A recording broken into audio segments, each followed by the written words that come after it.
안녕하세요. 저는 30대 중반에 직장 다니는 여자입니다. 제가 주부가 아니라는 걸 분명하게 하기 위해 처음부터 제 소개를 해봅니다. 저는 아침 저녁으로 1시간 남짓 걸리는 출퇴근을 소화하고 겨우 집에 들어오는 직장인입니다. 제 직장 근처는 집값이 너무 비싸다고 결혼할 때 자기 멋대로 신혼집을 자기 직장 근처의 경기도 어느 아파트로 찜을 해놓은 남편 때문에 부동산에 대해 일도 몰랐던 저는 그저 출근길만 고생하면 되겠거니 하고는 반반 돈을 지불하고 공동명의로 구매를 했죠. 그런데 막상 결혼하고 나서 2년간 살아보니 같은 돈으로 서울 한복판에 아파트를 구매했을 때보다 집값도 덜 올랐고 근처에 산이 있어서 여름이면 벌레들도 드실거리고 아주 싫은 점들만 골라 담은 아파트더라고요. 남편도 자기 고집으로 고른 아파트가 말썽이라 제게 미안했는지 먼저 이사 갈 것을 제안했고 그렇게 한참 알아보다가 기존에 집 팔고 대출 많이 껴서 서울에 있는 아파트로 이사를 갔습니다. 이것도 공동명이었어요. 소중히 돈으로 부담 없이 살 수 있는 아파트를 찾아보려고 정말 눈에 불을 켜고 다니다 고른 아파트인데 하나 걸리는 게 있었습니다. 바로 저희 시댁과 가까워도 너무 가까운 동네에 위치해 있었다는 겁니다. 저희 시댁은 이사가는 동네에서 5분도 채 걸리지 않는 바로 옆 동네에 있는 한 다세대 주택이 위치해 있었는데요. 엎어지면 코 닿을 거리라 자주 찾아오려 하시진 않을까 괜히 신경이 쓰이더라고요. 다른 아파트 살고 있을 때에도 그 먼 거리를 왔다 갔다 하시면서 집에 들락날락거리시고 연락을 하던 분이신데 가까이 살고 있으면 매일같이 찾아오시는 건 일도 아니겠다 싶었죠. 사실 저희 어머니는 이제 겨우 60이신데 생각하시는 건 2, 30년은 좋게 더 사신 것 같은 옛날 분이십니다.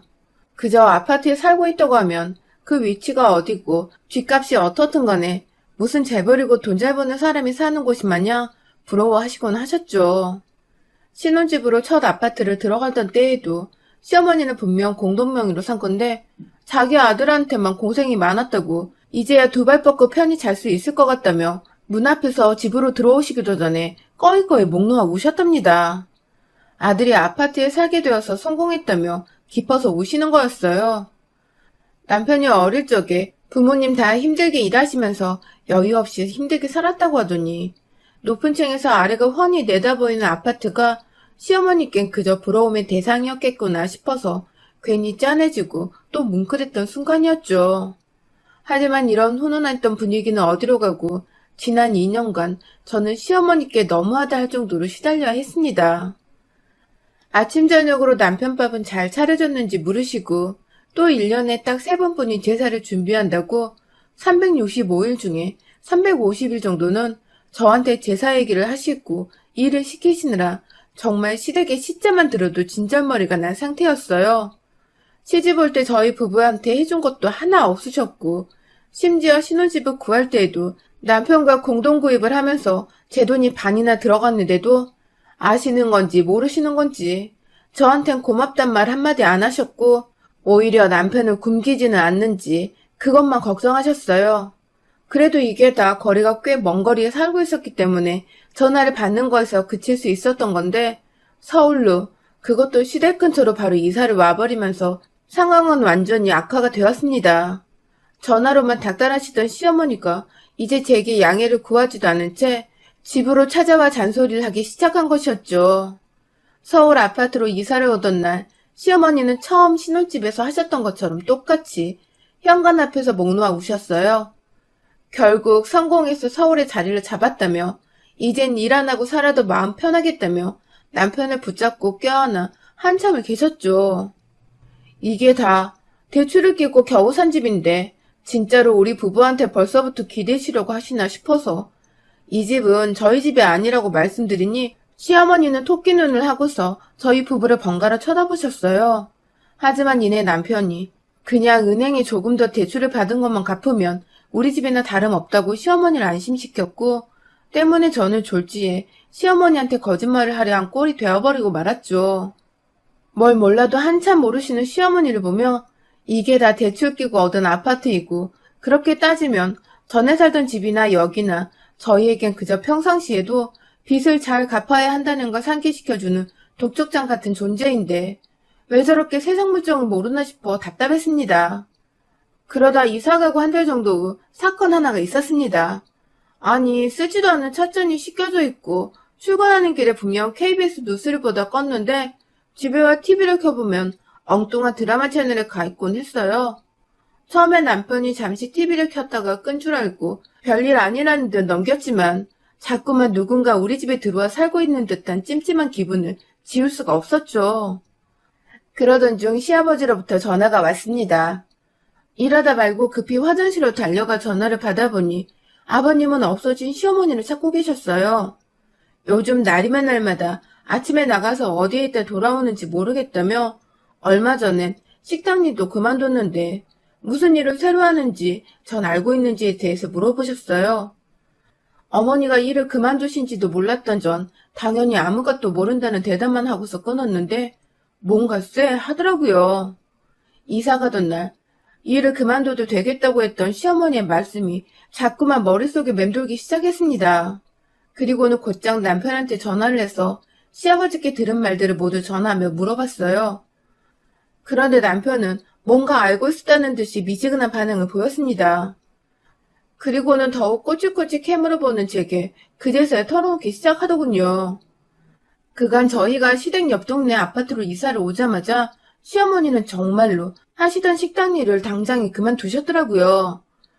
평소 자기 엄마가 식당에서 일하는 게 마음 내키지 않았던 남편은 시어머니께 앞으로 마음껏 저희 부부가 집에 없는 시간 동안 제 집에서 쉬고 노시라며 저와 한마디 상의도 없이 저희 집 비밀번호를 알려줬고요.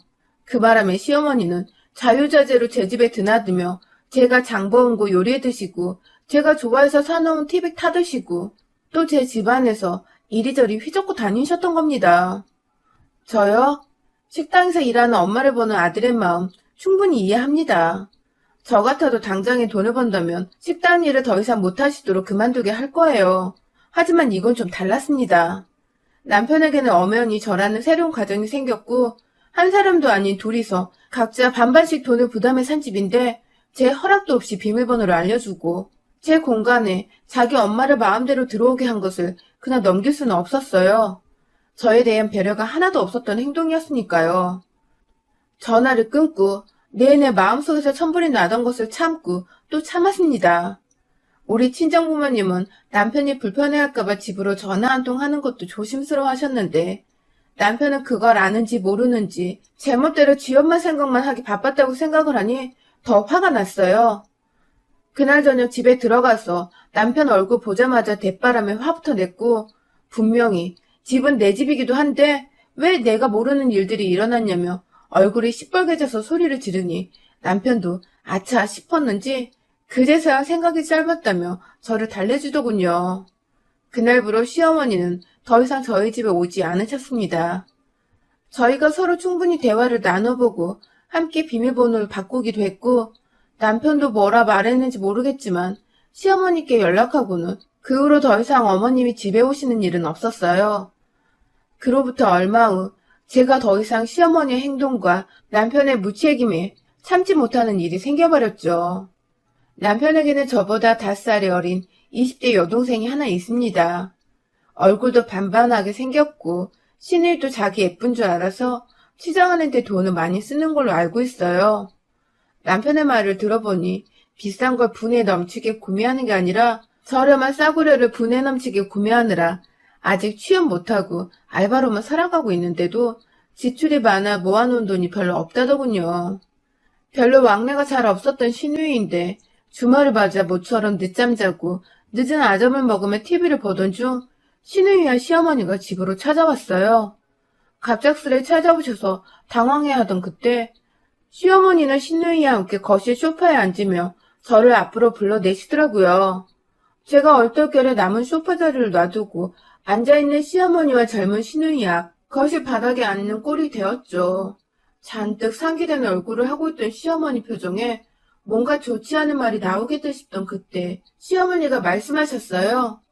신우이 시집 갔는데 애단을 보태라고 말입니다. 그것도 남편이 아닌 제 얼굴을 보면서 말입니다. 황당하더라고요.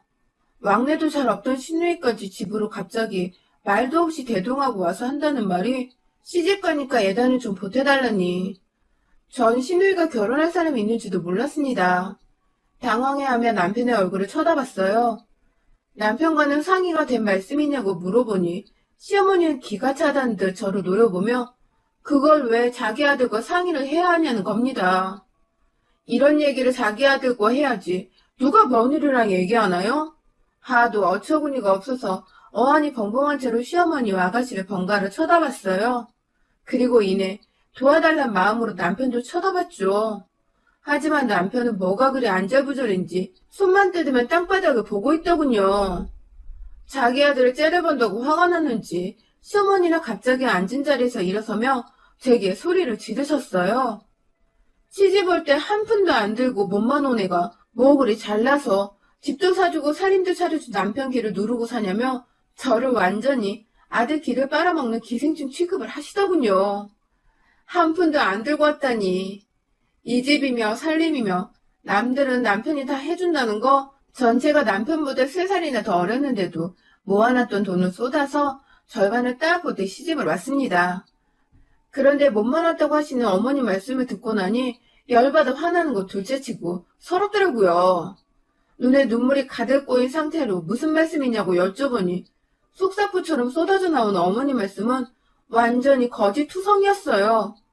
제가 처음 살던 신혼집부터 지금의 집까지 모든 건 남편 명이고 그런 아들의 집이라 좀 편하게 오고 가려 했는데 제가 집에 들어오지 못하게 비밀번호도 마음대로 바꿔놨다는 겁니다. 저는 애단도 없이 공짜로 시집 왔으니 이제라도 돈을 쓰라며 신우이한테 대신 갚으라고 하시더라고요.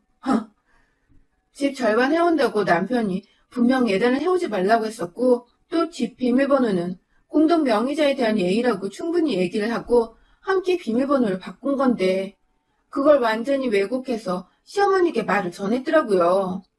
우리 남편이 말입니다. 완전히 남편이 아닌 남의 편이었던 겁니다. 그동안. 신우이한테 대신 다 갚아내라는 시어머니의 말씀에 알겠다고 했어요. 이혼으로 갚겠다고 말입니다. 이 집의 절반은 내 돈이 들어간 내 집이기도 하다며 당신 아들이 뭐라 말하고 다녔는지 모르겠지만 이 집은 분명 공동명의로 된 집이라고 확실히 했습니다. 이혼 사유는 아무래도 남편 쪽에 있는 것 같으니 소송 준비하며 당분간은 각방을 쓰자고 부탁했어요. 이왕이면 시댁에 나가 따로 살아주면 좋겠다는 말도 덧붙였고요. 갑자기 애단 타령하다 이혼 얘기가 나오는 전개에 당황한 시어머니는 이게 무슨 얘기냐고 처음엔 저희 부부 싸우는 거 그저 구경만 하다가 이내 남편의 말에 깨갱하시고는 눈물을 훔치셨어요. 남편은 그간 공동명의로 집을 사서 결혼한다는 게 기가 안 살아서 부모님께 자기 기 좀 살려보겠다고 혼자 아파트를 구입하고 애단이면 다 생나겠다는 등의 제 노력과 공들은 없었다는 듯이 거짓말을 해왔더군요. 그 바람에 심술이 난 시어머니는 평상시에 저한테 자꾸만 연락해서 맨몸으로 시집 왔으니 매일같이 남편 밥이라도 잘 차려주라며 시중 잘 들라는 잔소리를 해오셨던 거고요. 그것도 모자라 옆 동네로 이사를 왔을 땐 정말로 남편이 덜 출세를 해서 좋은 아파트로 이사를 오신 줄 알고는 일까지 덜컥 그만두고 나서 자유자재로 저희 집에 오셔서 단물 쭉쭉 빨아드시며 편히 휴식을 취하셨던 거고요. 그러다가 저희 집에 더 이상 오지 않으셨던 이유도 바로 남편이 저를 들먹거리며 제가 일방적으로 비번을 바꿔놓는 바람에 자기도 집에 들어갈 때마다 베일을 누르고 들어가야 한다고 했더라고요. 그 바람에 아들이 완전히 며느리한테 잡혀 사는 줄로 확신을 하신 시어머니는 한동안 일을 가시다가 결혼한다는 아가씨 데리고 애단이라도 받아먹자는 마음으로 저를 찾아오신 거고요. 나쁜 의도는 하나도 없었다는 걸 알지만 고부관계가 이렇게 치닫기까지 방조하고 오히려 불을 지핀 남편의 못 말리는 태도가 너무 실망스러웠습니다. 설령 제가 맨몸으로 시집을 왔다고 해도 시어머니도 이렇게 치사하게 나오실 필요 없었고요. 옆에서 제 욕이란 욕은 다 듣고 졸졸 따라와 예단비를 달라고 하던 시누이도 제정신은 아닌 걸로 보였고 눈앞에 안 계신 시아버지 말고는 이 집안 사람들한테 하나같이 정이 뚝 떨어져 버렸습니다. 마지막으로 남아있던 일말의 애정과 애증까지도 모조리 다 떨어져 나갔어요. 그날 이후 저는 남편과 각방을 쓰다가 결국 남편은 시댁으로 짐을 싸서 나갔어요. 제가 이혼 서류를 가져다 줘버렸거든요. 재산 분할이면 다 시댁 탓 안 하고 깨끗하게 정리하고 헤어줄 테니 이혼해달라고 하니 죽어도 이혼 못하겠다고 미안하다며 목 놓아 울던 남편. 다시는 그러지 않겠다고, 다시는 시댁 식구들과 얽히는 일조차 만들지 않겠다며 급기야 신우의 결혼식 때 안 가도 된다더라고요. 앞으로 어떤 시댁 행사도 가지 말라고요. 그러니 한 번만 용서해달라고요. 일단 알겠다고 했습니다. 속으로 솔직히 솔깃했죠. 하지만 겉으로는 표정 관리를 하고 생각을 정리할 동안 시댁에 좀 가 있으라고 했어요. 사실 진심으로 반성을 하고 있는 남편의 모습에 시댁과 완전히 손을 끊기만 해준다면 함께 더 살 의향은 있었습니다. 당분간은 그냥 시댁에 남편을 쫓아놓고는 시어머니가 아들 걱정에 전전긍긍 하시도록 내버려 두려고요. 벌써 효과가 있는 건지 시누이를 통해서 잘 모르고 화부터 냈던 것에 대해 미안하다며 연락이 오고 계시네요. 시아버지도 상황을 들으시고는 아들과 아내 때문에 절 볼 면목이 없으시다며 한 번만 용서해달라고 애원을 하고 계시고요. 그러게 왜 가족들 앞에서 제 얘기를 이상하게 해놔서 염치 없고 뻔뻔한 며느리로 만들어놨는지. 남편이 이 기회를 빌어 저를 더 존중하며 살 수 있기를 바랄 뿐입니다. 여러분의 생각은 댓글로 남겨주세요. 오늘도 시청해주셔서 정말 감사합니다.